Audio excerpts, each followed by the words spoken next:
Esther, really glad to have you today with me. And, we've been chatting for a while. I know you for the last couple of years, and I'm really proud of this friendship because I know you as one of the few experts that really knows what they're talking about. And when it comes to the AI industry, I think your blend of expertise and also your highly articulated views and the way how you could look at the systemically at the industry, but also from the very practical perspective, it's really something that I've found that might be very beneficial for our audience to learn from.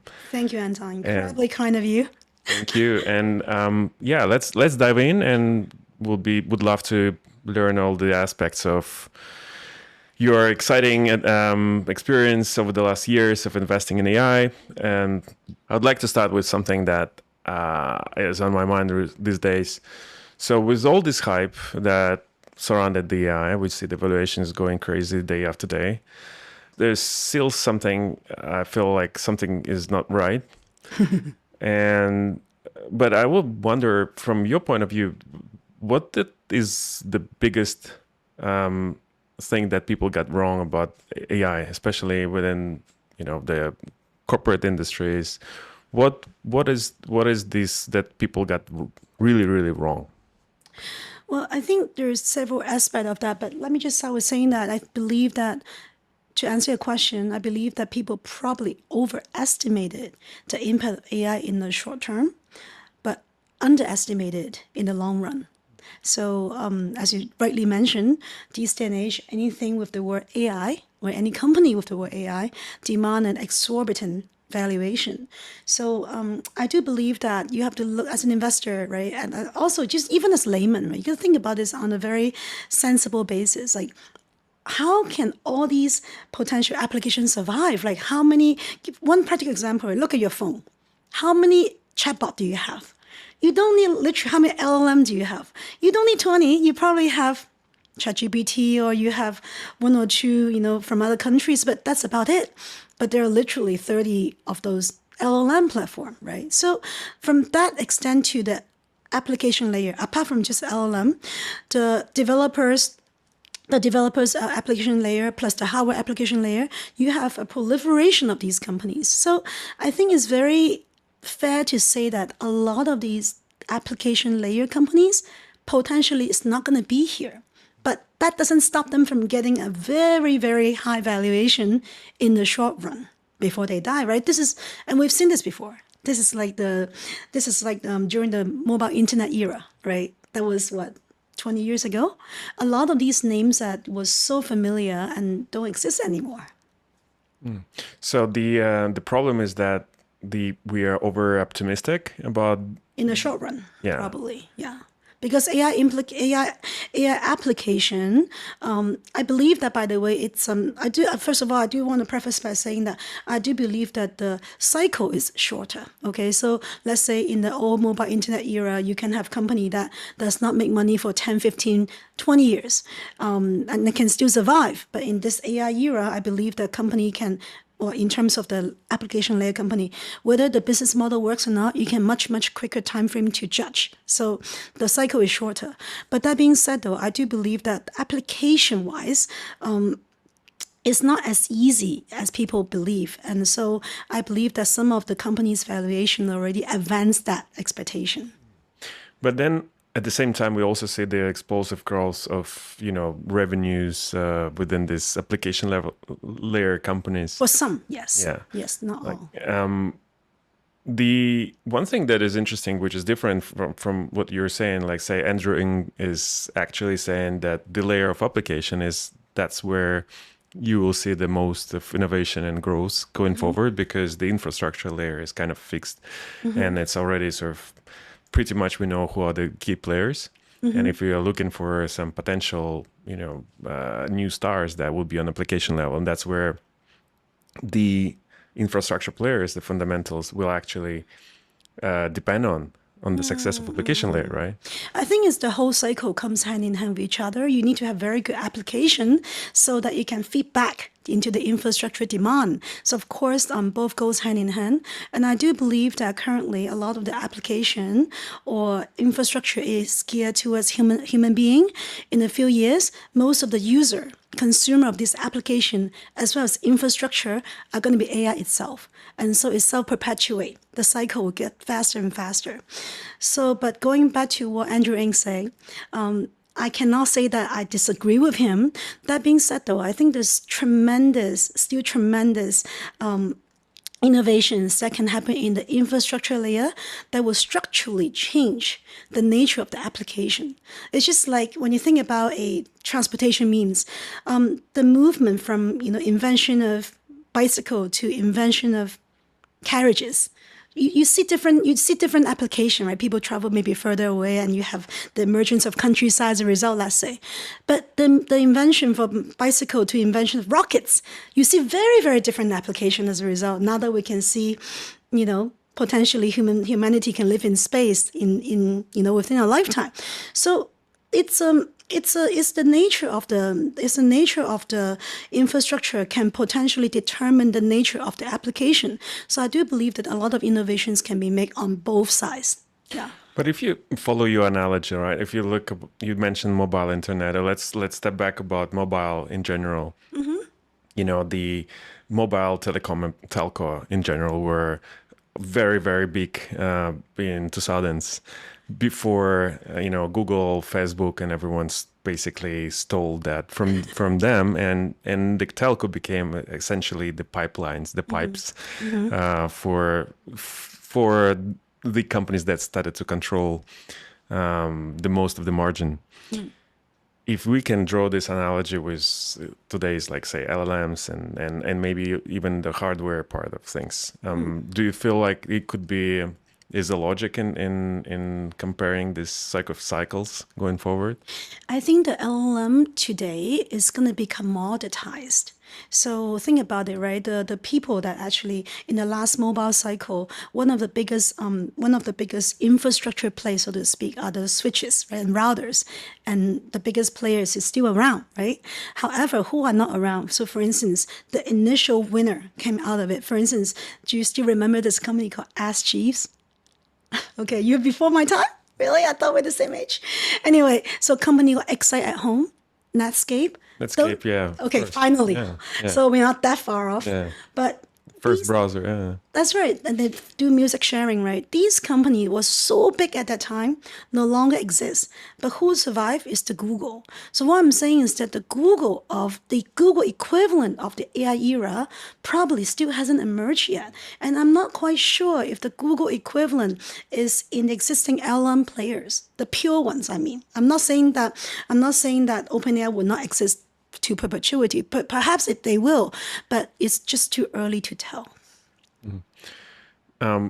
However, you're saying that for the application layer, it's the biggest challenge is for them to basically maintain their kind of advantage in the long term, or is it adoption among the people? What's the biggest problem? So I think so in the mobile internet era, when you think about the giants in the internet era, what they're good at, they are very good at distribution. Okay, so Amazon has the world's largest retail client list, right? So Tencent has the world's largest, gaming client list. So they're very good at distribution, and I think it's actually quite similar in this era. So you have I think for application, you have to be good at one or two things. Either you already have a huge existing network of customer base. So in this case, you can actually have a venue for you to test and try your products, right? Maybe like a Google. Or you have such unique understanding of a particular sector that this data, especially this data, is unique that nobody else can get. It's a very, very high moat. So that's where you can actually find a lot of niche vertical. Yes, very niche application. Yes. For instance, like medical data is something very, very niche. It's niche not just because medical cases are very niche, but also because the labeling of the data actually is not as easy as labeling us, let's say, a self-driving car, right? Because everybody know this is a lamppost, this is a tree, this is a roadblock. But, if you look at the medical data, the people who label it, they actually need to actually know the disease and the illness. So, it's actually very difficult to get that right. So that's why it's very, very niche. So if you can get that right, you can resolve a lot of corner cases, and that will make it very, very unique. So you believe that sort of generic applications will not survive, or unlikely to survive, majority of them? I know I'm maybe pissing off a lot of founders, but I think in general, if it's an app that's just very, very easy to create and to recreate, the moat is not very high. Unless you already have a massive, massive following so that it reached the tipping point where you can actually use it to try on different things and people will still stick with you, right? Because the room for failure at that point is relatively lower versus as a startup, the room for failure for product is very high. So unless you already reach that tipping point, that room of failure the cost of failure is low. In general, very simple-minded application, for instance, if all you do is text to video, there are literally hundreds of companies that does text to video. So I think your moat is not very high. So you see the mode is actually going deep into specific vertical. Yes, where or you have a reach and distribution. Absolutely. Yep. Or it could be both. Oh, yeah, ideally you have both. All right, good news for some, bad news for others. That's why I'm actually quite positive on guys like Google, right? I mean, I know the share price probably didn't really reflect that, but Google has, the world's largest user base, and obviously they have some very good talents, and they come up very, very cool stuff. So as long as they can come up with some of the more frontier products, they don't even need to be the best products, but because they have a large enough distribution network, people can start using it. And with AI, everything, especially with applications about feedback, Google can get a very effective feedback and can improve upon it. They will still be successful. Besides the oversized sort of valuations on application level, what are the other things that you feel like people sometimes oversee when it comes to, or sort of misconception that people often have when it comes to potential of AI and investment potential of AI companies? How about I answer it a different way? I think there is some risk in AI that people are probably not fully accounted for. Can I answer like that? Please. Yeah. Okay, so I think that for me, right, the risk of AI comes in a few buckets. But from a technical standpoint, I do believe that at least there is a lot of inherent biases in AI that happens on the data level. So on step one, how do we create data? How do we actually collect data? That already has a lot of biases. And just like everything in life, right? Garbage in, garbage out. The quality of whatever you put in actually determines what you come out with. So I do believe that these potential data biases can actually, because of AI, the result can be exaggerated and spill a lot faster. So I always joke that the world has, for the last 100 years, is mostly created by man, right? Whether it's scientific world, the internet world, whether they're the creator or the user or the actual people that gave the output. So most of the medical studies in this world is done on a male body, not done on a woman body, and most of the input in the current internet is done by mostly Caucasian male, like yourself, right? So the voices of minorities and the voices of people from different background, they don't give the weight that they need to be. So this is not just a DEI thing, right? Because for me, of course, it's important, but that's not even it's not a societal impact, but it's really for the accuracy purposes. So if you don't fit in enough objective data, the LLM cannot feed back objective data as a result, and that would actually affect. Most of them is actually affecting the more specific industry. That data is more important, the more specific impact. So for instance, it doesn't impact autonomous driving as much because, a man and a woman see the same tree as a tree. However, it really impacts medical data, right? Because medical data is predominantly done on men. So the fact that medical data done on women is so sparse and so few in between really affects the treatment, even with AI. So I think this is one of the technical issues that I'm seeing that AI can actually potentially even exacerbate, right? So that this issue happened even before the AI came in place, right? But AI can amplify the impact of AI can this totally, error. of course, right? So that's one aspect. The other aspect is actually recently, I think last week, there was a very good paper done by, I think, 40 of the world's top AI scientists, right? It's about the monitorability of chain of thoughts. So what does it mean is that, so scientists from, let's say, OpenAI, from Meta, from all these huge research institutes actually joined to create this paper on the window of monitorability. So what it means is that, right now, explainable AI is very important. But there's evidence to find that the window to do explainable AI is closing. So what I mean by that is that they found that AI actually exhibit different behavior when you know that they have to explain to you. So just like think about quantum physics, right? The moment you observe a particle, the particle moves differently. Before you observe it, it can be anywhere superposition, but the moment you look at it, it's fixed. Same thing with AI. It's actually very fascinating. So they're saying that there is actually this false sense of security with chain of thoughts, because when you see, DeepSeek or OpenAI, the ChatGPT doing the reasoning procedure, you think that they're reasoning the way that they're actually reasoning, but in reality, they may be reasoning something completely different, but they just thought that you want to see that. And so they give you that chain of reasoning. Isn't that quite interesting? And then they found that the more questions that you ask, the more these kind of, I won't say fake reasoning, but more these kind of reasoning that geared towards you would happen. So that's actually another potential risk. I mean, can we create a thing that we can within our control? I mean, the answer is seemingly more and more looking like no. So essentially, you're talking about whether we truly understand what AI is doing, how they actually, the thought process, if you couldn't call it, of AI, right? Yes. So.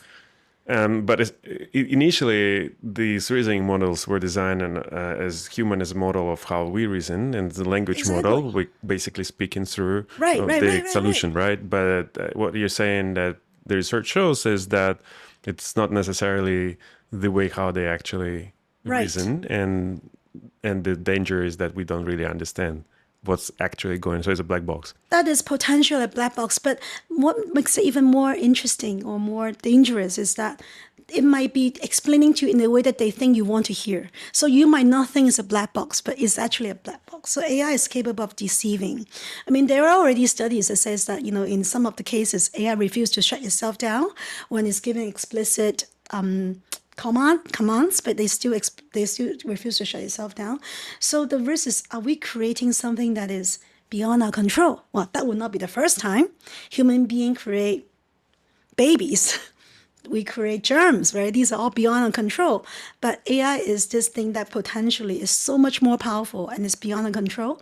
And this is the first time in the history of humanity that ever happened. So there's a lot of potential risk in that, right? I mean, going back to how the first LLM was created, well, the first GPT was created, because LLM actually dates back GPT, but the reason why, so OpenAI, this company existed for, 8 years now, right? You probably heard of them, but you don't think of them as a very big deal until 2 years ago, right? Why is that? Because 2 years ago, that's when they have the ChatGPT. ChatGPT, finally, everybody can use it, right? But how come we didn't hear about ChatGPT 1 and ChatGPT 2, which they actually opened the paper? It's because the way to achieve transformer, which is the paper that Google published back in 2017, there are many ways to achieve transformer. So GPT is only one of the many pathways. So we always wonder, like, what is the magic number? What is the magic parameter number to fit into this encoding decoding model for it to spill back something that is sensible? We don't know that. So you can think of GPT-1 and GPT-2 as an experiment. So, every day we publish thousands of papers. So of course, the experimental paper buried in a sea of papers. Now, in GPT-3, they found the magic number. The magic number is 175 billion. So that is the number that if you use GPT to achieve transformer, transformer can achieve a state we call emergent. The emergent state, i.e. people talk back to you sensibly. But even with that, do we really understand what is happening within that process? The answer is not really. Because if we do, then we know it's 175 billion from day one. But we don't. We just do a lot of testing until we know, 175 is the magic number. right? Kind of like the anthropic principle in physics, right? You just know that a little bit more, a little bit less cannot be done, but just the right number to be done. So because OpenAI has this GPT that can actually tell you about this formula, so everybody start to replicate it. So that's why you see the emergence of these LLM companies and hence emergence of these application companies as a result. But I guess it's a very long-winded way of saying that we don't know what really is happening.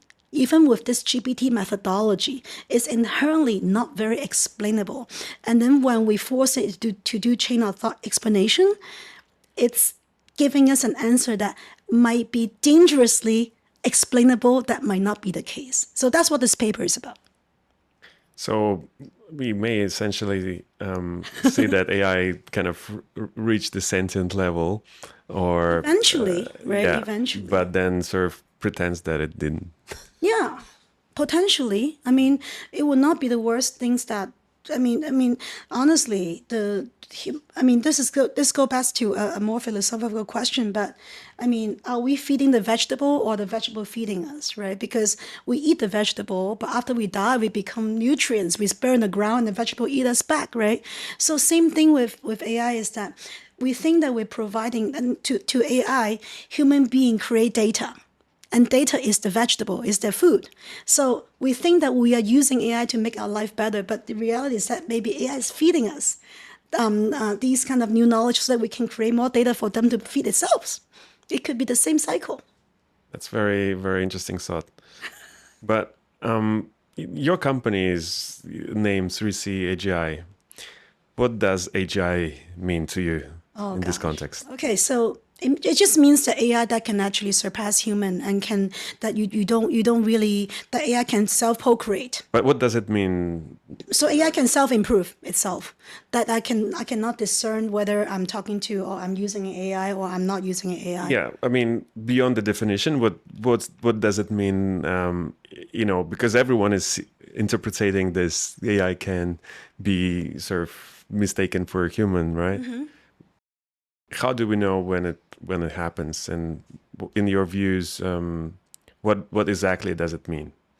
I think okay. So apart from just simply passing a Turing test in one particular subject, for me the more mathematical definition is that AI can actually use one. It's not just an expert in one subject, but an expert in every single subject, and then they could use one data point in one subject to actually learn about data point in one subject to give implication in many other subjects, so that it actually can self-learn and can self-improve. I think that would be a definition, mathematically that is benchmarkable. But I think from a philosophical standpoint, AGI is achieved when there is a general acceptance of AI as a member of a society. So we treat our AI as just like any other human being. That would be the time that we actually we achieve AGI. That to me is, on a more social level. And the choice of this term in your company, why? What does it mean for you? Because we believe that this is going to happen very, very soon. Actually, now this is 2025 is the first year that you have AI agent as employees. But to be honest, before that, I think it was Saudi or one of the Middle East country, they have AI robot, Sophia, as the citizen. Yeah, but we all know that Sophia is from Hong Kong. But Sophia is not sentient, right? It's not sentient. I mean, she's very cool, but she's not sentient. And we are good friends with Hanson Robotics. But I think this is the first year that you can actually have a productive AI as a productive member of a company, for instance. So a lot of these agents that you created can fit the specific role that can potentially, do some of one aspect of your job, so well so that you can actually free yourself to do something else. So this is the first year that you have AI agent. I think it's not very far in the future that we can have AI citizen even, right? We can give these a more official title and they can be contributing member of the society.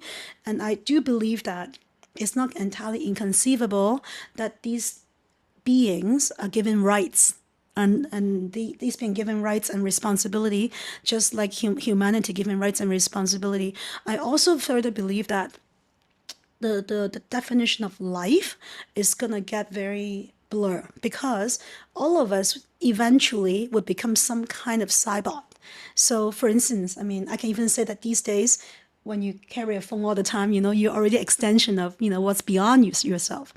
But I do believe that with all these advancement in BCI, right, with Neuralink and with Synchron and with all these amazing companies, all of us will actually have some kind of machine that can interact with us, but on a significantly more intimate scale that is above this current receiver format. And when do you expect this to happen? So if you want to use it from a medical perspective, then I think in the next 3 to 5 years, a lot of the neurodegenerative disease can potentially be cured. But if you think about it from a life perspective, for instance, I do believe that, this is a little bit sci-fi, but I do believe that you can actually do, next time when we do the podcast in 10 years, in a decade, you and I can just talk without our mouth open. And we can have a lot of information already exchanged because I can decide that, okay, what part of my brain wants to open to you for this particular podcast. And then your agent can say, okay, this part of the content is available. And I pick certain part. I think that's interesting. Let me dip deeper into whatever part, and I will think about response. I think a lot of these can happen actually. I recall there was a sci-fi novel I think in the 70s about that basically the story of the device that was invented that would help people to be smart, that you just put it into your ear and you'd be like, in any conversation you will be just like, oh, you hear something and then like, I know that. And then this device became so popular, so everyone got this device. Right. And the last scene in this novel is basically a trashy city, and there's two sort of almost near the tile people and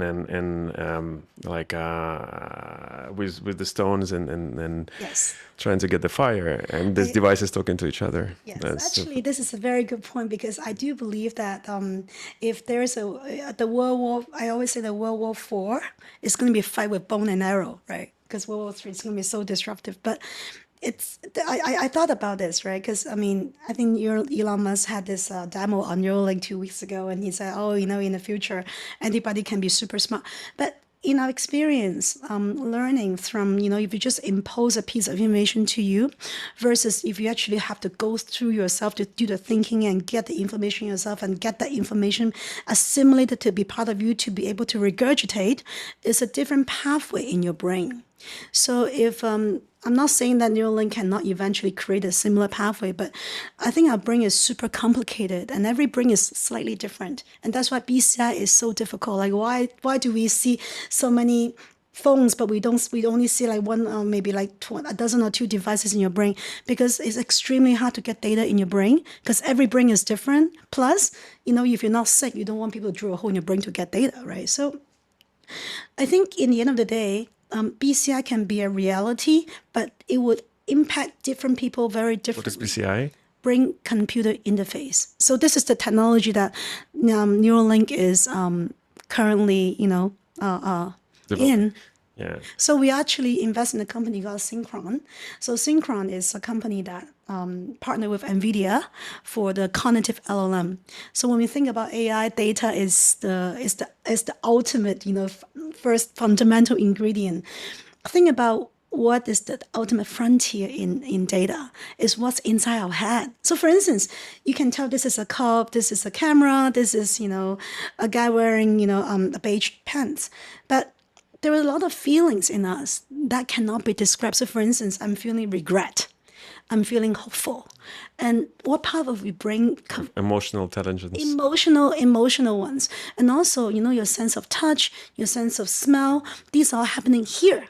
So the ultimate frontier of data is in your brain. So what this Synchron does is that, as I mentioned just now, the difficulty of BCI is data collection because nobody wants to get the brain through a hole in the cranium and get the data out. So what Synchron does is it actually imposes a tiny, teeny device in the back of your neck, on your vein, so that the device actually goes through your vein and then go through naturally your brain, go through your capillaries. So that because your brain is, this is the fuel of your brain. So there's a super elegant way not invasive, relatively speaking, not invasive, but go through every single part of your brain to collect the To data. collect the data, which is non-obvious for AI, basically. Yes. So Beyond for instance, audio or yes. visual.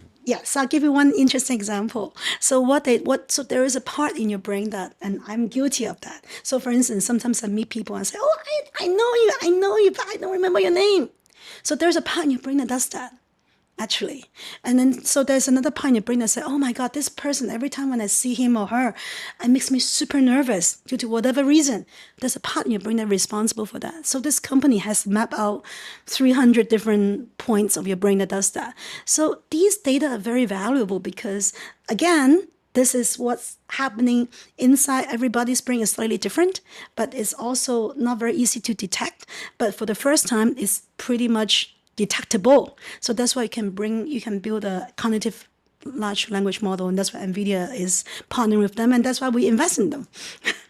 Which also could lead to sort of a very dystopian situations where you have, human farms farming the data for large LLMs. Oh, Anton, why are you so negative all the time? No, I'm just trying to see the other side of the coin. No, I think it's, I mean, of course, with every technology, there is a good way and bad way of using it. You can say that, gunpowder is to make beautiful fireworks, but they also create a lot of wars, right? So there are good ways and bad ways of using it. But I'm just saying that with this technology, AI can really actually become super more powerful in the sense that even more so than our current understanding. And that goes back to why I say the Google of our time equivalent has not been invented. Because guess what? The fundamental infra of our time, there's still much happening going on. And with a lot more data, you create a different kind of LLM. And with this different kind of LLM, you create different kind of application that we haven't think about it yet.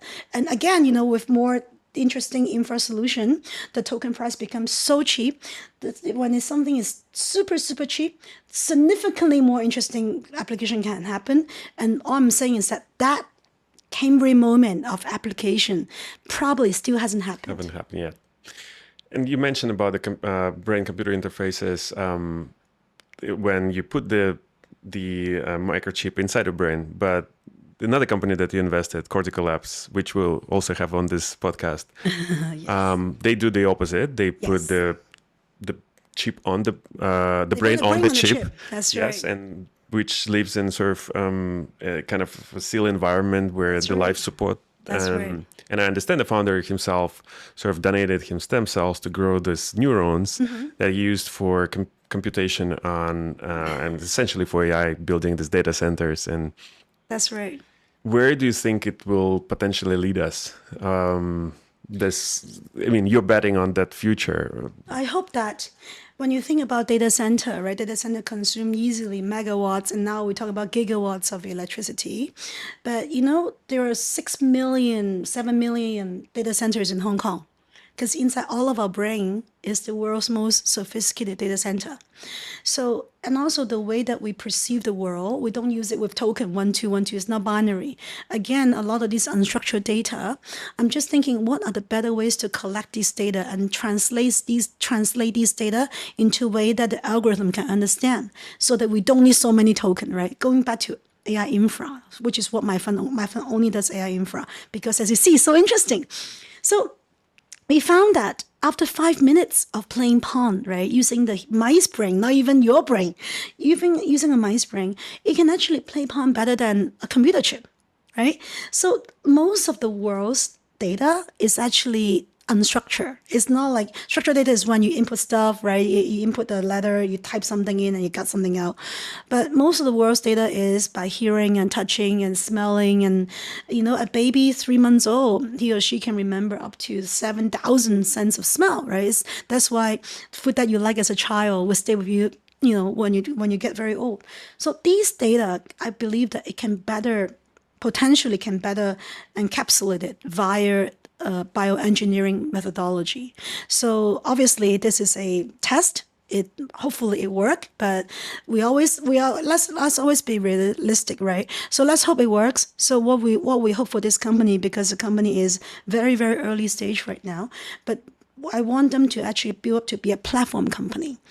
So this is a lesson I learned right from my previous ventures, that you don't want to be a product company on day one for these kind of basic fundamental technology. You want it to be a platform company. So what the Cortical Lab is doing is that they create this one machine so that they can sell to everybody. You can buy one if you like. The idea is that you It's like use that $30,000. 35,000, but for you it's 30. Yes. So you can actually, people that uses this machine, they can tell us, oh, they're good at certain aspect, they're not good at certain aspect, so that you know that. So there are other people building in your ecosystem. You try to increase the ecosystem. So, and since very happy to tell you that, I just came back from Europe. So on my way to London, I was reading the FT. I'm so glad to see the company on the front page, FT Technology. Right? It's like, wow, this is my company, Cortical Lab, yay! Because apparently at Cambridge, Professor Dr. Mark Collar, he has a company called, I believe it was BitBio. So he's using it for pharmaceutical means, right? So it can actually do drug testing a lot more efficient with that machine. So to answer your question, we're just trying it on very different verticals. But so far, I can tell you that half of the sales or half the interested party naturally is universities, including some of the Asian ones. And also, we got some very good feedback from pharma company, for drug testing purposes. We are also getting a lot of interest from robotic companies. Because at the end of the day, if you want to do edge inferencing, all these sudden change of atmosphere is potentially easier to detect with a bio element than a silicon element. So it's actually placing the human neurons Placing the human inside the robot. Yeah, potentially. That would be, step 3, 4, right? But yeah, right now, as the company grow, we just want to develop that into a platform company so that it can try different verticals. Where are we now with robotics? I mean, beyond this amazing videos of robots doing flip-flops and all this stuff, when we could see actually they would be a part of our life doing meaningful stuff. I'm not talking about industrial robots. I'm talking about, day-to-day, day life robots. So you touch upon, this is an excellent question, because excellent in the sense that, because there's a structurally different robots are needed for industrial ones that make the Tesla factory versus the one that cook and clean and for you, right? Because I think if you need to have a robot that can actually service you, again, because the environment that human being handling every day is so different, you want the robot to truly understand all these unstructured data that came from the natural environment that can do reinforcement learning on the edge. Which we don't have now yet. So my team just came back from the World AI Conference in Shanghai this last weekend. So you do see that there's at least 20, 30 robotic companies right there. And then one of the clips that I didn't go, but my team sent me was the unit 2. They were doing like boxing, the kickboxing. The movement is a lot more smoother already, but still is a lot of human control at the back. So I think that the major barrier for that is, again, because we don't have this kind of, information data that can pretty much replicate the real world. So when that happened, robot can actually serve you, and you feel very comfortable on robot serving you. But robot, so there are different pathway to that. So NVIDIA has an entire lab dedicated to these digital twin, so they can test very different methodology to go through with that, or they can, or maybe in some ways you can use the bioengineering way. So they're pathway to that. So eventually it will be resolved. But that was the major obstacle, the lack of data. There was another company, if I'm not mistaken, that you invested that does augmented realities or the glasses. The Rocket? Was it? That was back in when I was in SenseTime. Maybe I just saw that today, but I wasn't sure whether it's you invested in. You didn't invest in any. So when I was in SenseTime, we were investing in a company called Rocket. So Rocket, they make the virtual reality glasses that, in theory, can make sure that people do not get super dizzy. Okay, and they have a longer battery life and can do recognition on the edge. It was a little bit too early for its time back then when we made the investment, but the company has since gone through, I think, 4 or 5 reiterations, and now the product is actually quite usable. And now it's one of the company is based in Hangzhou and is doing very, very well. Yeah. Actually, I'm curious. You talk about that one? No, not exactly this, but in general, Okay. the topic of metaverse kind of already sounds like outdated. It was a very big hype like a couple of years ago, but now it seems not to be the case. However, when you think about the AI, like you mentioned, AI wouldn't be able to observe the world around us, but it can and should be able to Eventually. observe and simulate the world which is digital. So if we're thinking about the augmented reality, virtual reality, it seems like the worlds that are designed and the sort of environments and the characters and the audio, the video, whatever, this sort of in a digital format that can be implemented with AI pretty much already now. Right. Like all this Unity, all this Unreal engines, all this the available tools for that. So do you see there could be a renaissance of sort of metaverse in the near future where we would interact with AI in the interface of augmented reality or virtual reality, or we would use AI as a sort of underlying engine for completely new experiences that is close to human, but yet it's digital? I agree with you. Actually, I think this very likely the future, the reality of the future would be a mix of virtual plus real. So it would be augmented reality, because I can totally imagine a future where every time when I put on the glasses, a super handsome guy happens in front of me. So when I'm going to a dinner by myself, when I put on the glasses, I'm having a lovely conversation with my potential companion, and that would be not just weird to do, but would be commonplace to do, and that would affect people's behavior in life, right? I do believe in that, because it's a very, so you realize that a lot of the virtual reality, they are, they start with gaming features, right? But they are really like the frontier technology that actually propel the growth of the whole industry. And so what NVIDIA is doing and a lot of its peers are doing is actually creating the digital twin. And so, of course, in the course of creating a digital twin, you can twist it to fit your reality, and everybody can. What they call the avatar, which is already kind of outdated Yeah, word, but a you little can bit. have your own avatar, right? And so this avatar can be your friend, can be the personality of this avatar can be completely different. You can be completely different in that reality. So the definition of life and not life would be more blur, and also reality and not reality would be more blur as well. Now that we see the success of these like VO3 models that Yeah, generates my the God, video, amazing. you can imagine they will Amazing. generate this 3D environment. Yes. Yes, and That also will be like very Lee is realistic. doing the World Lab model, right?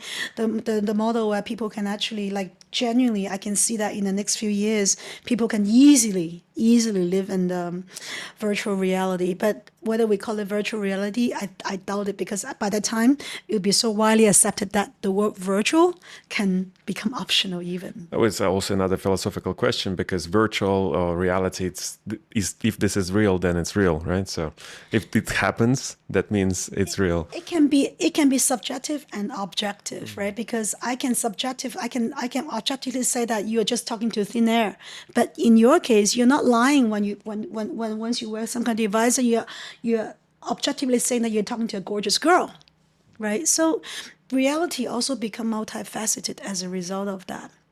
So again, multiverse is working. Everybody has a different universe. Maybe Mark Zuckerberg was not that wrong about the metaverse future, and maybe that's the big plan with the meta glasses and the investment, and now in Meta AI, which is now they put into one division together. I think metaverse is going to be a reality definitely within our lifetime. But what form does it take? It's going to be very different from country to country, because I don't know if the government, right, or whoever is in power would feel very happy that if it's citizens, all they do is put on the glasses and don't go to work and expect to have a VR companion to talk to you all day long, right? That would not be very productive. So there is philosophical, technical, and social impact. So I think just like all technology, it has to be a very well balance of all three for it to be actually usable in the longer run. But I do believe that from a technical standpoint, it's actually, relatively speaking, doable. Yeah, I mean, you could possibly imagine the situation where you go into the sort of office and you interact with your co-workers or Yes. colleagues who are all AIs and doing their job. Yes. And you do it in a familiar way, in a sort of interface that it's Yeah. human feels human. Yeah, exactly. And then you can go to office every day as a different person. Today I can go as Esther, tomorrow I can go as Godzilla, the next day I can go as a lion, right? And then we interact the way that we want to be interacted. Or maybe myself is Esther, but my agent is actually a lion that can yell all the time. So save me all the yelling, right? I mean, a lot of these can potentially happen. And I do believe that for every single Esther, every single Anton, that could be 10 or 20 avatar that work for us, the agent that work for us. That would definitely be more agent as a citizen or as a being, as a productive member of the society than human being in the not too soon future. Because not too distant future, because the human population is probably steady or it's not growing as fast as before, but AI is exponentially growing. What's your view on the idea of that, as they're quite popular now, the applications where they store information through the conversation with, say, your older parents, and then sort of building this digital profile, digital clone of the Yeah. person to sort of so that you be able to converse with this person going forward if once they after they would pass away. But now is given this virtual reality, so that you would be able to actually interact. I mean, what's your view on that sort of dystopian future? Whether it's good or is scary? Yes, so I think the technology is there already, right? And it's gonna be the entry barrier is gonna become so low that as much as I don't like to see that, I think a lot of people would actually be Like using that technology surrounded by digital ghosts. to surround themselves with digital beings that make them feel more comfortable, right? But the reason that I don't like to see that is because I think it's just, let's say if if somebody very dear passed away, let's say if my parents passed away, right? I'm very lucky they're both alive, but yeah, of course, in human ages, eventually they will. I would like to believe that the legacy lived through me. So I don't need to see them because, within their lifetime, I have talked to them enough. I have loved them enough. I've gained enough wisdom from them so that the legacy is already here. So I don't need to, you know, purposely create another avatar to make me feel better. I'd rather be super nice to them when they are still alive so that there's no regret. So I don't feel like I need to do something with them after they passed away. I think this is the sanity and dignity of life that I personally would subscribe to. However, I also respect people that choose to say, okay, I love this person. Maybe I want to create a digital avatar. I understand. I do not do it, but I would totally respect that. And I do believe that people that does that actually create a very different social structure than what we are currently having. Because again, as I say, right, within the world of AI, what is living and what is not living, and and it makes a huge difference. So to me, people don't really die until people on Earth don't remember them. The moment that the last people on Earth don't remember this person exists, then this person die. So to me, people like Einstein never die because you know what? Einstein's legacy is in all of us, right? People still talk about Einstein. People still talk about Confucius, but people probably don't talk about my grandma's grandma, right? So I think there is a way to leave a legacy without twisting the meaning of life in a way, but I can also fully respect people that want to do it another way, and technology is enabling people to do it another way, and as long as when this happens, I believe that there's something that needs a lot of coordination between the government and also the academic and the technical world to make sure that it does not go completely out of hand. You've done a great career in Wall Street, and then you worked for one of the largest AI companies, a previous generation of AI companies, helped them to, raise $7 billion. What's your driver to? I mean, obviously, of course, I mean, there's a monetary interest. There's always interesting to see the rewarding success. But beyond this, what is your main driver? We're talking about, say, legacy now, or potentially, right? You mentioned Einstein and others. But what's your personal driver when it comes to finding these sort of crazy founders who are there to build such a interesting and often unproven experimental technologies? I think one of the, I don't want to, without sounding very arrogant, because there's so many amazing people, and I've been blessed with so many role models, right? And including my friends and a lot of founders that I found super intelligent, super insightful. So without sounding so arrogant, if there's one tiny, teeny little aspect that I believe that makes me, the way I am today, is that ever since a kid, I'm very comfortable with failure. I'm very comfortable with going out of my comfort zone and try things that people don't try before. So, as you probably know, now that you know, my first degree was in hotel management. Okay.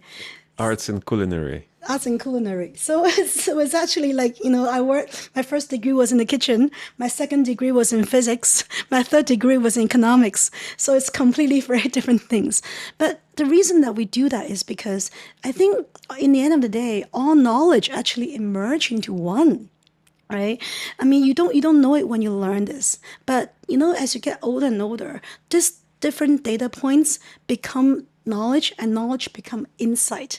And this is so funny, but the reason that I always joke to people that I roast the best turkey in Hong Kong is because when I study physics, I understand how the meat actually dissolves under salt. So the way that I brine the turkey is different from it's my secret recipe of how brining versus, let's say, the Mandarin Oriental, right? So, but this examples aside, I do believe that willingness to try different things and to go beyond your comfort zone is actually very important. So I was very blessed in my career that ever since I was a kid, I was, always in a position to be rejected. So instead of saying, okay, look at my resume, right? Before I reached my, before I got my first house, I was a trader on Wall Street. As a sales trader on Wall Street, you have to talk to clients and you have to talk to a lot of your bosses because I was the most junior ones. You talk to so many people, and of course, initially, nobody took you seriously, as they shouldn't, right? They shouldn't take you seriously. So you're very used to your idea being shut down, and people just ignore you. You're very used to people saying, oh, you're too crazy, or just step all over you. So that is the time that I felt like, oh my God, what a great opportunity for me to learn how to survive in this environment. So I'm very blessed because for my first job ever, I'm used to being turned down.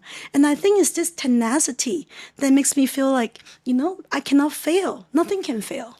So you just want to prove that or you want to learn? I want to grow because I feel like every person that says no to me, I feel like I'm one step of getting yes. So success is not a bunch of yes. Because if it's a bunch of yes, it's not success. Success is actually a lot of no with one yes. So that would be the yes that pivot to the next stage, right? So in life, you get maybe maybe many few yeses, small ones, or you get a lot of no's, but you get one or two big yes to actually pivot to success. So I'll give you one example, right? In real life, when I first joined SenseTime, when I first heard of SenseTime, I remember we were doing fundraising, right? My first role when I met them, I was in the bank, so naturally I was helping them do fundraising. I literally remember we went to see some of the world's largest PE VC, 20, 30 of them. No. And I'm like, it's okay. It's totally fine because you know what? If we got like 20 no's, that must be the 21st must be yes. But when we got the 21st no, that means the 22nd must be a yes. So I always felt like the yes is right around the corner. The longer the no is, the yes is going to be bigger and more rewarding. So I'm blessed with this mentality because I see people that is successful all around me, and I felt like, you know what? If the God or spirit doesn't want me to be successful, it will not surround me with all these amazing people, amazing friends, amazing mentors, right? So there must be a reason why. So the rejection is what motivates you. Yeah, I look at rejection as a sign of, the world is telling you it's time to grow out of your comfort zone. And based on this, what do you feel like would be your advice to those founders who are raising funds for the first time, or maybe in this current environment, they're starting their companies. They look at, okay, this is the timing. We're all into AI. What would be your biggest suggestion or advice that they need to focus on? Beyond that, of course, you need to have like a company that attracts, the market. There's money, there's a solution. Yeah. But I think you should shoot for the moon. Dream big, start small, but dream very big and act super, super fast. Because dream big, you shoot for the moon. If you land on somewhere far away, it's still okay, right? So dream very big. And then you start small so you can do it quicker. So when you do quicker, you have a lot of you can fine tune it much faster, and then you should grow fast when you find the right direction. So that's the three: dream big, start small, act fast. you mentioned the moon, and I remember another company that you invested in, which we also have an amazing podcast together with, the Star Cloud. That's right. That sends They're the amazing. These guys are amazing. data centers allegedly to the space. Yep. That's another extreme, coming from the brains to the space. What's your vision towards the space tech and in general, and what kind of role the space technology may interestingly play in AI development going forward? I feel like there's a lot of things could be done in space because space is very unique. Space has no air. Space is minus 250 degree. And there's a lot of special elements in space that make it very suitable for some kind of operations or scientific experiment. But why is that not happening previously? It was really because of the launch cost being very, very high. So once the launch costs drop, you do hear a lot of companies that emerging call themselves space tech. So, obviously we love StarCloud. We're one of the earliest backers, and we're very proud of them and they're doing very well. So data center in space is one. You also hear about company that does, mining operations in space. You hear about a planet with a lot of diamonds and the company that want to say, let's do diamond. You see a lot of space space observation for Earth minerals. You can actually see from space, looking at space to the Earth, and you can see the layer of minerals in the Earth, so that you can actually save a lot of time on geo mining. So there were a lot of space technology. So the biggest potential barrier was launch cost. That is, thankfully, we are seeing the pathway of that being removing due to great entrepreneurs like Elon Musk, right? So that's why you see here, and space is obviously a frontier in AI and all in science that is still yet to be explored. So we're optimistic about that. But what drove us initially interested in StarCloud was really just due to the previous experience in running data center on Earth, and it's so painful, so much waste. Whether in terms of resources, in terms of the cost, in terms of the timing. So in space, you can you don't need to ask the government 24 months for approval. You don't have to buy the land. You don't have to build a building, and the depreciation time frame of a satellite is exactly the same as a regular GPU, 5 to 10 years. So everything just match up very well. Let's go back to the Earth. Sure. You are raising your second fund. Oh yes, that's right. Finding great opportunities to invest in is extremely difficult, but raising funds was also a very, very difficult job. I agree. Now, what do you think made those people, wealthy families in Asia, to actually give you a yes in the first place? Okay, so let me preface by saying that I think the traditional VC model probably doesn't work very well in this day and age, right? Because as I said earlier, unlike the mobile internet era where a company can be unprofitable for 10, 20 years and still doing great, I think in the AI era, the life cycle of a company is actually shorter. So the traditional VC cycle doesn't work because nobody wanted money to be locked up for 5 years and 10 years until people get the money out. So the first thing we did differently is how we structure the fund. So instead of having a blind pool fund, first and foremost, it's not exactly blind pool because I will explain to my potential LP very clearly the kind of area that I want to invest. So unlike a lot of the AI funds, I just purely, specifically target one very, very specific area in AI, which is AI infrastructure 2.0. So I don't invest in anything above the LLM level. I don't touch Maestro, OpenAI. I don't touch anything on the robotics. I don't touch anything. So AI infrastructure. Within that specific area, I only invest in barbell approach. So either I incubate or I invest super early on, or I do super late stage. Because the company on this side, on the left side, give me the maximum upside. Company on the right side give me DPI. So that's the second thing we're different. Number three, the way we structure the fund is that instead of having one large fund, we break the fund into two parts. So there's a core fund that is, let's say call it 1x, right? But I will do a mirror 2x equivalent for every single project that is a co-investment opportunities. So this way, the LP has the maximum control on the risk exposure. Because let's say some people really want early stage project like StarCloud, because StarCloud potentially can go up 100x. Right, but it's very early on, right? The company is only a year and a half old, and on the other hand, there's some LP that really likes pre-IPO companies like Cerebras, for instance. So it might not go up 100 times immediately post IPO, but maybe eventually it does. But the return profile is very different. So we actually give the LP maximum flexibility in tailoring their own risk profile in that sense. So basically, three things we're different. Number one, we're extremely focused on AI infra. We don't touch anything else, and we're expert in that. And number two, we're barbell, so that we can actually do. So either we capture both and very maximum upside plus reasonable DPI. That's very important because I invest in my own fund, so it's important. Number three, we do the structure so that the LP has maximum control on the risk appetite.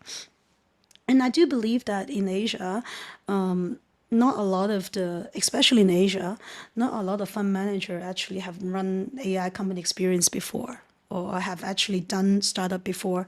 We see a lot of financial investors in this space, right? So you see the same group of manager that was, raising a new energy fund or raising an EV fund, now is raising an AI fund. But in our case, we do believe that if you look at historically, in technology evolution, there are native to that technology company that emerge as winner, and behind those native winners, there are native new fund that came out as a result of that. So we like to call ourselves a native AI native fund because we have the experience in Wall Street capital market for 20 years. Actually, I did the math the other day. All my team combined has almost 100 years of Wall Street experience. And also we have all of us apart from myself, but all of us work in AI companies before. So not just financial investors, and I myself actually have the privilege to actually see the zero from one, the journey of one of the largest AI companies, right? So I think this is a very interesting combination. So that's what make me feel so comfortable and willing to make these bets. World's first data center in space, world's first neurocomputer, that would be the world's first cognitive LLM. These are all companies that in my portfolio, and there'll be more to come. Exciting. So now you're in the process of closing the second fund. What are the targets would be for you? Where you now feel the most excited about which kind of companies in the next couple of years? I think So here's my theory. I think that if you want to invest in application, some of the best company that will give you that kind of exposure is already listed. So company that already have the great distribution, they just need to implement that technology. So guys like Uber, guys like Salesforce, guys like Google, for instance, those are the opportunities because those company has a very, very short cycle and is not suitable for a VC/PE fund investment. Because PE VC fund is 8 to 10 years.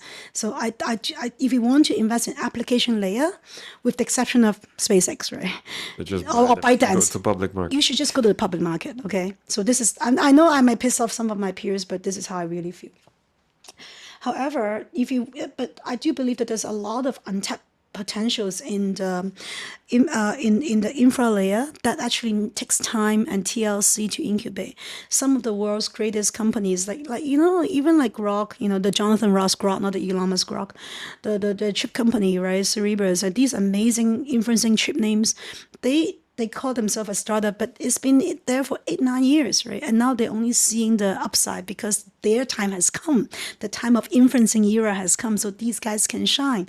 So a lot of these things, because of the high entry barrier, it took a longer time to incubate, but once it's successful, the return is phenomenal. And I think these are the kind of company that you want to invest via a vehicle such as a VC vehicle. And so this is what we're doing, and this is what we are very excited about. So you really believe that most of the investment going outside of the big, in VC sort of space in application will never see return? Oh my God. You're getting me into trouble, okay? So as a single project basis, there are interesting single projects that as long as you can get flexible exit methodology, I think you can see return, because there are successful company that is 1 or 2 person that can make a lot of, I heard that the other day, I heard my colleague was telling me this company in China, a husband and wife making 100 million ARR USD. But there are companies like that. So if you can get in at a very low valuation round and get rid of the next round, then, go for it, right? But as a fund, you have to believe in this couple for the next 5 years. So I personally find it slightly difficult because, I just spent the last hour telling you that I feel like the Google of our time hasn't come yet. Because the genuine steam engine of our time hasn't come yet. So my job is to build or / invest in the steam engine of our time. And that to me is super exciting. Once this is done, then you see all these Googles of our time to come. So this is my answer to you. No, it's interesting because I feel like the common consensus among the VCs, especially in Silicon Valley, that the application layer is where you see the most growth. Application layer is seeing a lot of growth, and I do believe that we need that in the ecosystem because you need, again, right? LLM is a platform, just like Coco Labs is a platform. You want people to try to see what is good and what is not good, and build fast and fail fast, and so that you can actually fine tune the business model. So I do believe that out of let's say 10 AI agent company, maybe 1 or 2 will survive in the long haul, potentially, or maybe 1 will survive in the long haul. So my job as a fund manager is to say, okay, what is that 1 or what is that 0.5 one? But most of them will probably not going to make it, but the one will make it will pay up very, very, very, very handsomely. So I'm just saying that my expertise is not there, and the number is not in my favor. And also, this is a very, relatively speaking, crowded space. I mean, think about it, right? Investing in, let's say, a text-to-video company is a lot easier than, say, investing in a inferencing chip company, because you actually need to know the tech behind it to say, okay, I'm making a bet on ABC versus DEF.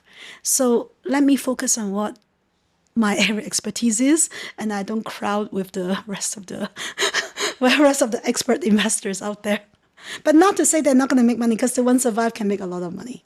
It's just not my area expertise, and I don't think the math work in our favor. And I also believe that if you really want to invest in application, you need to have a vehicle that gives you a lot of liquidity, such as the secondary market.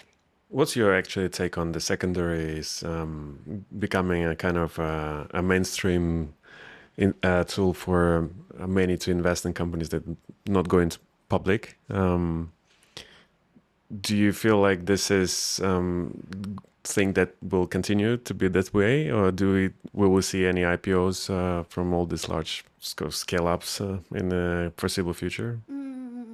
Actually, one of the inequities, I think, we touch upon on what I think is the issue, the technical issue of AI, which is, the explainability and also the data integrity. But I think one of the social capital market problem with AI is that some of the best companies in AI, such as OpenAI, right now is 300 billion, or SpaceX is close. It's very, very. All these are very high valuation. They are the game of the very few. So people, like regular people, cannot participate in them, and that actually is an issue for me as well. But can they survive longer without getting listed? I think the answer is yes. And the reason is because they're both a push and pull factor, right? Because the market itself is obviously is doing quite well, but the company is far from A lot of these companies actually is far from a profit making, or far from having a very far from having a set of financial that is to be a bit available for public scrutiny, suitable for public scrutiny. And then once you get listed, it changes the nature of your company, because your goal becomes very misaligned, so to speak. And I do believe that there are reasons internally for these companies to stay private a little bit longer, but that is to the disadvantage of the general investors, in my view, right?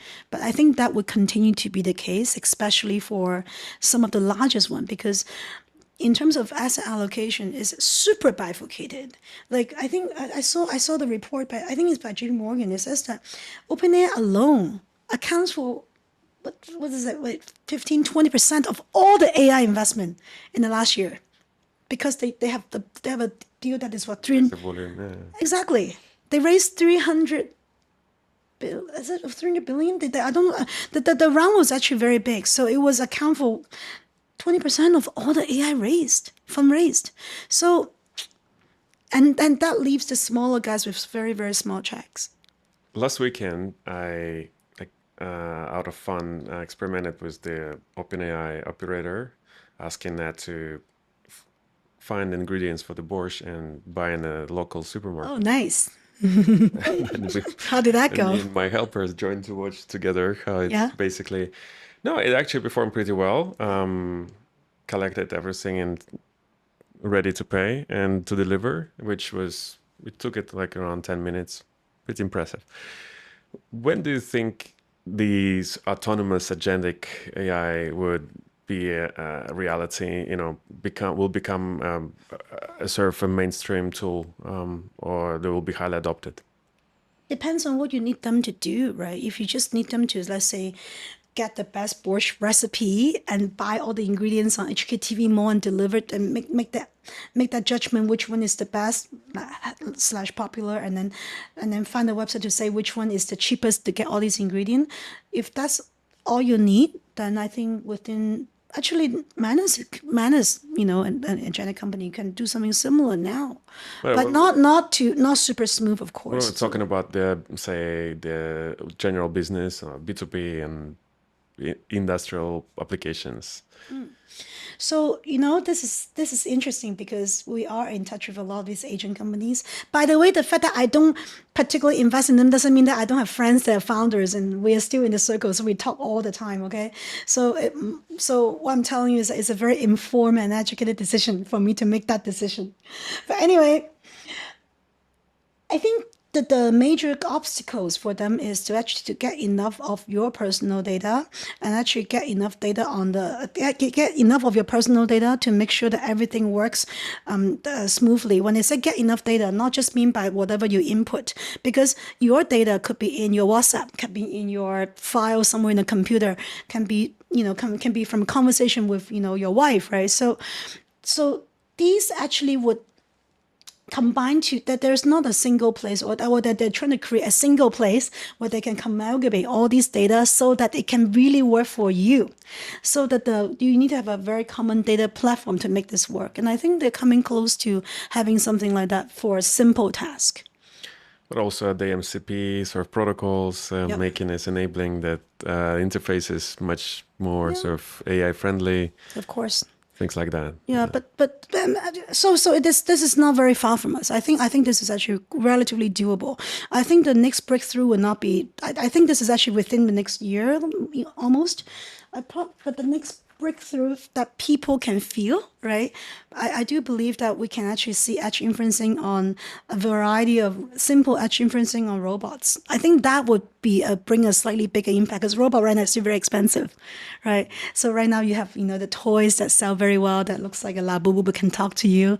These are not super popular. I mean, not super mainstream for now. But I think in a few years, within 3-4 years, you actually can have I don't know whether it's in the form of a humanoid or in the form of any kind of stuffed toy, but they can actually interact with you in a more prolonged level. I think that would be a very big step forward. Yeah, I was basically looking at the conversational AI development over the last 12 months. It made a tremendous progress. Oh, absolutely. The voice AI, you look at You how, guys build amazing APP as yeah. well. So Yeah. I mean, 12 months ago and now it's a massive difference. And the pace and the speed of development of these solutions, video, also Right. AI, Yes. it seems like we're preparing everything for a major breakthrough, but yet you think the most dividends of this will be taken by someone who already have a dominance in terms of the distribution going forward. Because I believe that at the end, it needs an edge device to do it, right? An edge device in itself can be a commodity, right? Unless you actually already dominant in that particular space. I mean, I think if you look at drone industry is a great example. So drone, right? 20 years ago, there are like literally hundreds of drone companies. And right now, one company accounts for 85% market share. Why is that? What happened to the other 100 companies? It's not like they don't have a good enough hardware. The hardware, they all make the hardware from the same place, somewhere in Shenzhen, okay? The supply is all the same. But at the end, if you have a little bit of a niche, and that niche can carry you through in once you have a technological pivot, that niche become completely exaggerated. And so that's why I think a similar thing can potentially happen in edge hardware in AI as well. You mentioned Shenzhen. China obviously one of the dominant destinations for robotics, breakthroughs like DeepSeek and others. Yet you prefer not to invest in China at the moment. Okay, so no, but this is more like a strategic decision, right? Because it's just purely because I think that for my fund is US dollar denominated, is a Cayman fund. So strategically, we want to invest in project that is outside of China or with the exit that is not restrained within China. So this is just a strategic decision. Not to say that I don't look at Chinese companies all the time, and also not to say that I have any like negative disregard towards Chinese technology and scientists. I mean, how could I, right? I'm part of the ecosystem. So I think that there's only, especially now that after going to conferences from, as you probably know, like I go to conferences, a lot of times, sometimes too much, but this summer alone went to some countries in Europe. Just came back from Singapore, and it just reinforced my belief, right? I mean, when they say there's true AI superpower, it really is. I mean, it's not like Singapore or let's say UK don't have talents. And of course they do. But only two countries genuinely has the two full stack. You have the data, you have the people, you have people willing to pay for it, you have the scientists, and you have the hardware, right? This is the whole AI full stack. So of course, there are different variations within the stack with each country, but only two countries have all the elements in the stacks. So when you think about the AI, when you think about where the most amazing AI is going to come from, those two countries become very easy options. So, from your observation, what's going on now in the sort of VC AI space in China? Do you see there's a still growth of investment going into AI? Tremendous. Yeah. And what's the state of AI development overall? Because we know there's examples of DeepSeek and other companies, but largely the ecosystem is largely not very well known for the international, let's say. I think DeepSeek is one of the reasons that there's so many implications of DeepSeek, right? The fact So you have that all these tigers and what dragons and what's going on? Yeah. right, the AI tigers. Yeah. But I think with DeepSeek, there's like three major implications. Number one, the fact that it can actually genuinely using a physical and software methodology to compress the use of GPU. And number two, they actually genuinely use an older version of GPU so that it genuinely popularize AI. Because we always think about China and US, but we forgot that 200 countries in between. So in the case of DeepSeek, because it actually can run on older version of GPUs, it actually create opportunities for everybody else in the world to use AI. So I think that's amazing. And the third, of course, because it's from China, right? Because honestly, if DeepSeek is from a lab in Stanford, it probably would not be as shocking to the world because people hasn't been following up in Chinese news. But I think now that post DeepSeek, you see a lot of the open source this, by the way, another implication it did is it forces the giants in the world to do open source, like proper open source, right? So the Yeah, business OpenAI model, even mentioned they want to they're release the forced open to source. now, Yeah. right?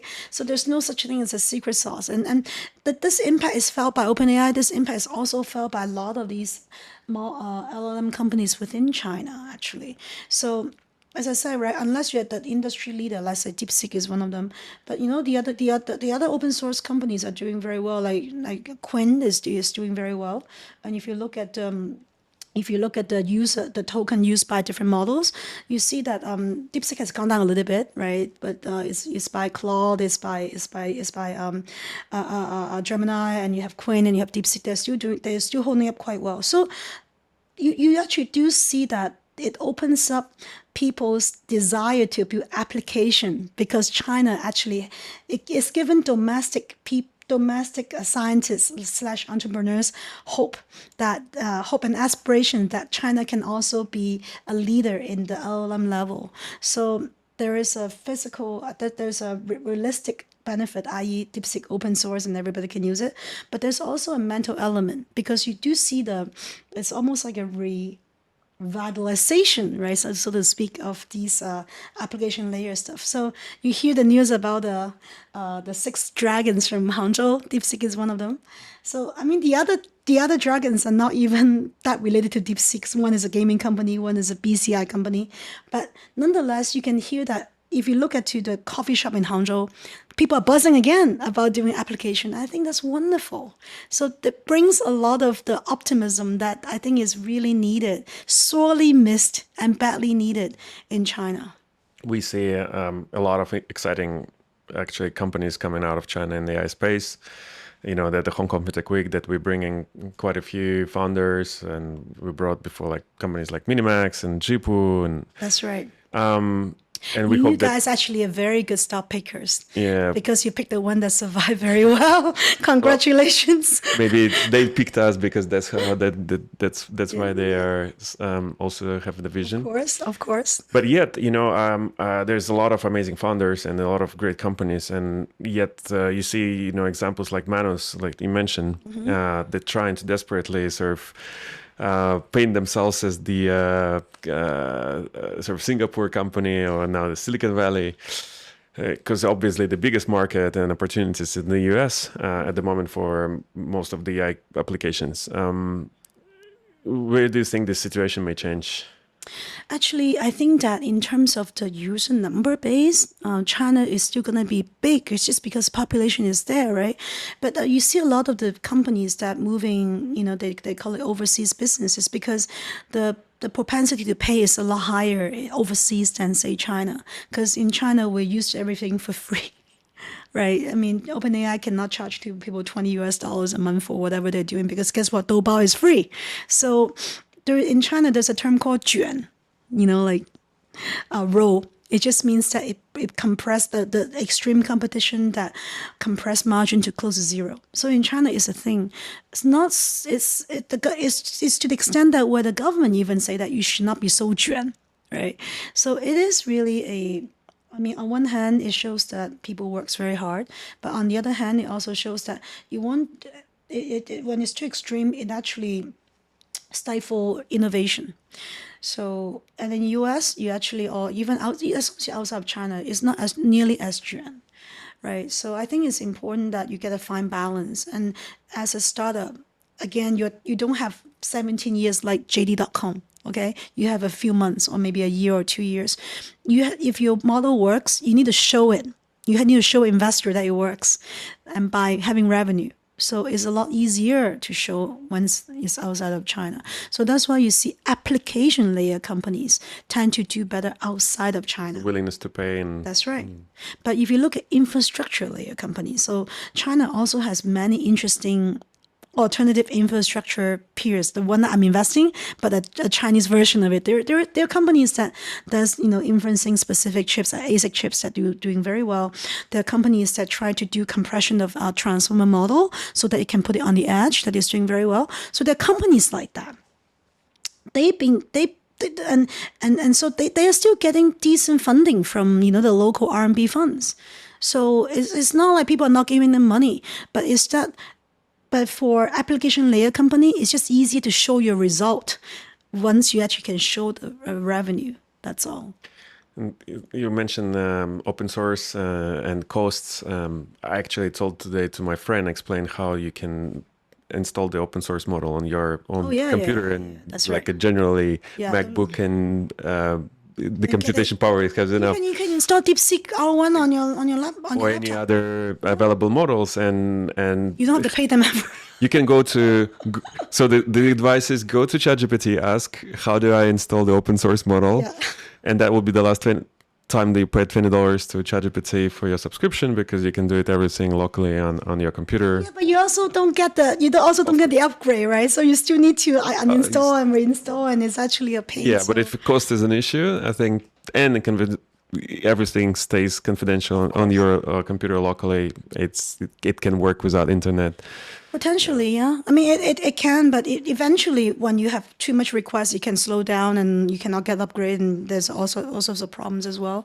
But yes, I think one of the beauty of DeepSeek actually is that the 7 days of DeepSeek, it actually had a step-by-step tutorial on how to make sure that you can install it in your local laptop. I think that shows a lot of sincerity for DeepSeek. But yes, you're right, and I think that edge inferencing or edge algo is definitely going to be the trend, because not everything you can inferencing back to the cloud, right? There's always a latency, no matter how fast it is.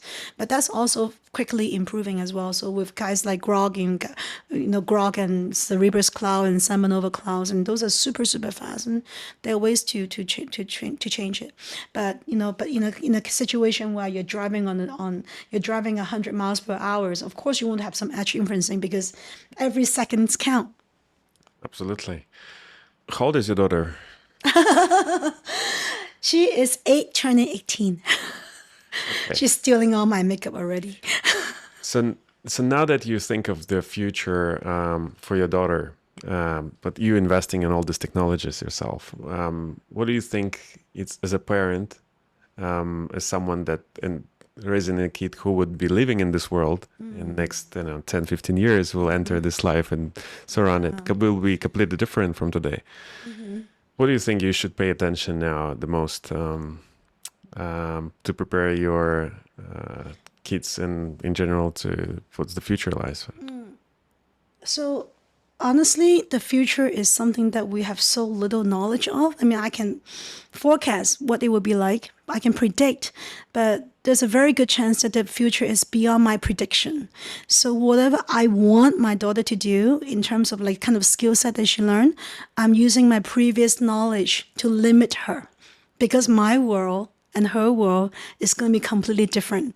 So instead of installing her a skill set, I want to install her a qualities that really matters, right? I mean, I always say that the definition of a good parent, right, is, does your 6-year-old, or does you think of yourself as an 8-year-old, think of yourself as a 6-year-old, do you want to be friends with your current self? Do I want to be friends with the almost 50-year-old me, right? If the answer is yes, if me and my 8-year-old self can be best friends, then I think I'm a good parent. Because you know what? Kids in kids' world, they are genuine, they are curious, they have the whole world ahead of them, completely untainted. So I think the job of a parent is to give them as much exposure as possible, but guide them to be kind and generous. And I think that's the best I can do. Instead of giving her like, you're going to be good at math, you're going to be good at this and good at that. Because future is going to be so unknown to all of us, but you need to be kind. Okay. Let's on this note. I'm pretty much. Thank you very much, Esther. It was a great conversation with you as always. Yeah, thank you so and much. And I'm looking forward to have another talk a bit later and see how this your predictions played out. Yeah, sure. We'll be talking through each other on the chips. Yes, the next podcast is going to be silent, completely just with teleprompter. Or in virtual reality. That's right. That could be cool too. Or maybe we can have one of the podcasts with each other's avatar. That will be next. That's actually very doable. Why don't we try to do that? Why not? Why not? That would be very doable. That would be cool. Okay. All right. Consider it's done. All right. Thank you. Thank you.